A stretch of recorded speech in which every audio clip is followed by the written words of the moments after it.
나는 4년 전에 처남댁을 처음 보게 되었다. 처남댁과의 관계는 벌써 1년이 넘었다. 처남은 결혼할 여자라며 우리 집에 아가씨를 한 명 데리고 왔다.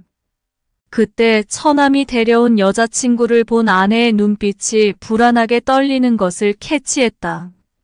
처남도 그런 누나의 눈빛을 읽었는지 모르겠다.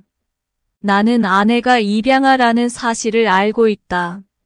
장모님은 결혼한 지 10년이 지나도 아이가 생기지 않자 아내를 입양했고 3년 뒤에 자연임신으로 처남을 낳았다고 한다. 둘의 사이는 누구보다 끈끈했다. 아내가 정성껏 차린 식사를 함께하면서 처남댁이 될 여자를 조용히 바라봤다. 다소곳하게 다리를 모으고 앉아서 얌전하게 식사를 하는 처남댁은 너무 순진해 보였다. 하지만 성격은 매우 쾌활했다. 우리는 쉬운 사이는 아니었지만 이래저래 이야기를 나누다 보니 조금 편해진 느낌이 들었다. 처남댁은 나에게 맥주를 따라줬고 나는 이상하게도 처남댁에게 관심이 가기 시작했다. 처남은 지금 다니는 회사에서 처남댁을 만났고 결혼 준비를 하면서 우리 넷은 곧잘 어울려 다녔다. 처남은 나를 매형으로 아주 좋아하고 있었고 처남댁도 아내에게 언니라고 부르며 친해지려는 노력을 하는 것이 보였다. 하지만 아내는 그런 처남댁을 은근 밀어내며 촉을 세우는 것이 보였다. 아내는 처남댁을 시기하는 것이 보였다. 지나가는 말투로 처남댁에게 왜 그렇게 쌀쌀맞게 대하냐고 물어봤더니 그 후로는 더 이상 처남댁에게 차갑게 대하지 않았다. 처남이 처남댁과 결혼하기로 한 후로 아내는 굉장히 신경이 날카로워진 것이 느껴졌다. 자기의 사랑스러운 남동생을 그 여자에게 뺏겼다는 일종의 질투심인가 보다 하고 넘기고 싶었는데 아내는 식탁을 치우다가도 잠이 들기 전에도 멍 때리는 모습을 보였다.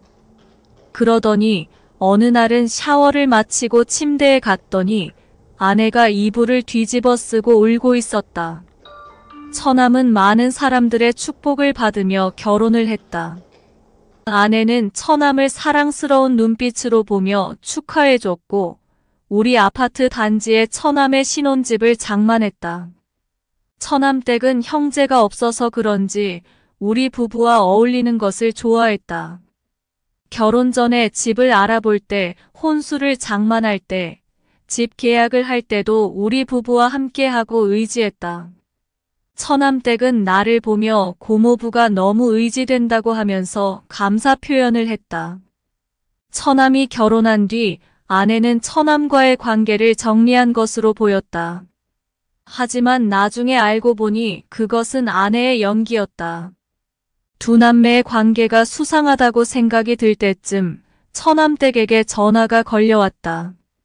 우리 부부는 아직 아이가 없었지만 아이를 낳게 되면 처남댁이 나에게 고모부라고 부르는 것이 맞기 때문에 미리 고모부라고 호칭했다.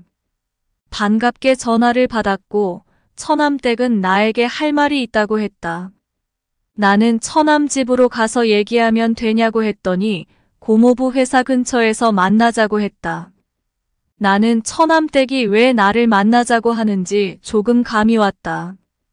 회사 옆 커피숍에서 처남댁을 만났다.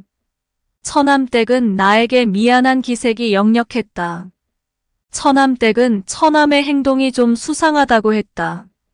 전화를 안 받을 때도 있고 한밤중에 누구와 통화를 할 때도 있다고 하는 것이었다. 처남댁은 처남에게 무슨 일 있냐고 물어본 적이 없고 혼자 끙끙 앓다가 나를 찾아온 것이다. 나는 그때까지 처남과 아내와의 관계가 수상하다고 생각하지 않았다. 가정생활에 불안함을 느낀 처남댁에게 알 수 없는 미묘한 감정을 느낀 나라는 놈도 참 늑대 같다는 생각이 들었다.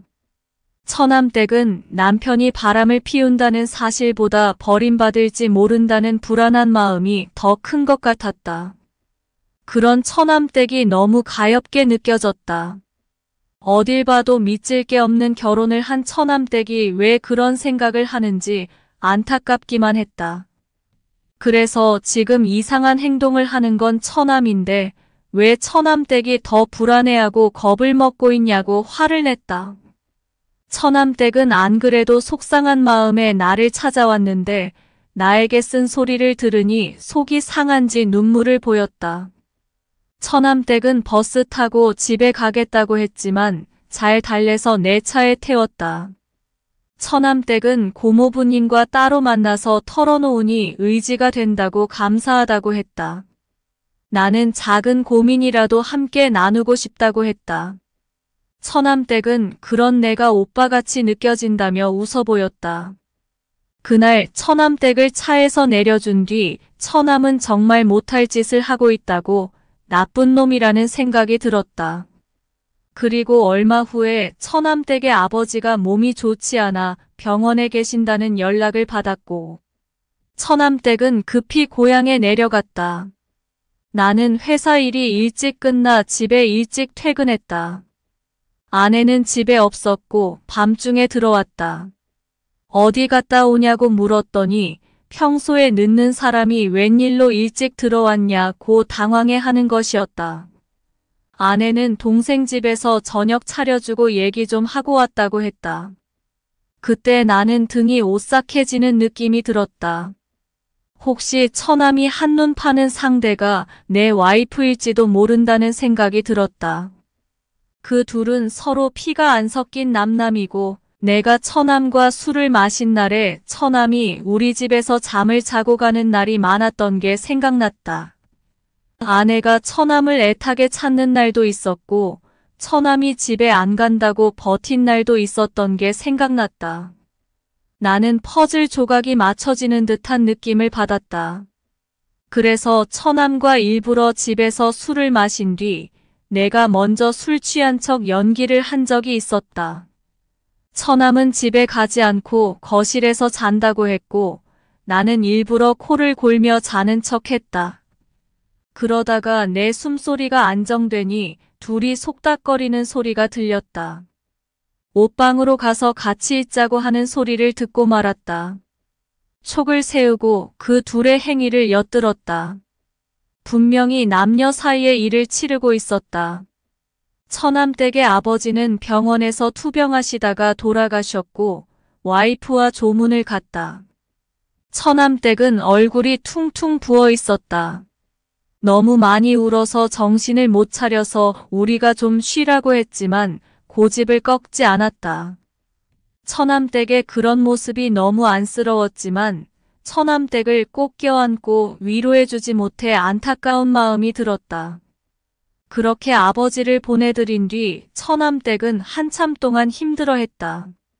우리 집에서 같이 생활하게 할까 생각해봤지만 그건 좀 오버하는 것 같아서 아내를 처남 집으로 보냈다.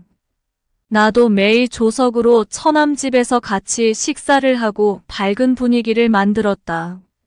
처남댁이 좋아하는 음식을 사서 처남댁에 갔는데 현관문이 열려 있었다. 그때 처남댁이 젖은 몸을 수건으로 닦으며 걸어 나오는 모습을 딱 보게 되었고 우리는 눈을 마주치고 말았다. 나는 치즈케이크와 와인을 사왔으니 같이 먹자고 들렀다고 둘러댔다. 처남댁의 몸을 다 본 나는 너무 당황했지만 티내지 않으려고 애썼다. 처남댁은 민망해하며 오늘 일은 잊어달라고 했다. 나는 내 잘못이 크다고 초인종도 안 누르고 문 손잡이를 돌렸는데 마침 문이 열렸다고 매너 없는 짓을 했다고 사과했다. 그리고 처남댁에게 힘내라고 했다. 처남댁은 고맙다고 하며 말을 잇지 못했다.